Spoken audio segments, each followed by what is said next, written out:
तुम्हाला माहीत आहे का? चक्क ज्वालामुखीच्या काठावर आहे 700 वर्ष जुनी बाप्पाची मूर्ती. इंडोनेशियामध्ये एकूण 141 ज्वालामुखी आहेत. त्यापैकी 130 अजूनही सक्रिय आहेत. त्यातीलच एक म्हणजे माउंट ब्रोमो पर्वतावर असलेला ज्वालामुखी. या भागास भेट देण्यास मनाई असली तरी याच्या मुखाशी असलेले बाप्पाचे मंदिर लोकांना भेट देण्यापासून रोखू शकत नाही. मंदिराचे वैशिष्ट्य म्हणजे की इथे असणाऱ्या गणेशाच्या विविध प्रकारच्या मूर्त्या या सर्व ज्वालामुखीच्या गोठलेल्या लावापासून बनवल्या आहेत. माउंट ब्रोमो म्हणजे स्थानिक जावानीज भाषेत ब्रह्मा असा होतो. स्थानिक लोकांच्या मते गणेशाची मुख्य मूर्ती 700 वर्षापासून आहे, जी त्यांच्या पूर्वजांनी स्थापित केली होती. मान्यतेनुसार ही गणेश मूर्ती जळत्या ज्वालामुखीच्या जवळ असून गावाचे रक्षण करते. केवळ गणेश पूजनामुळेच ते आत्तापर्यंत सुरक्षित असल्याचे मानले जाते.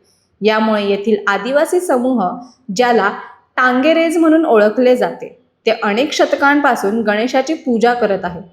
तुम्हाला ही माहिती कशी वाटली आम्हाला कमेंटमध्ये नक्की सांगा आणि अशाच माहितीसाठी लोकमत भक्तीला फॉलो करा.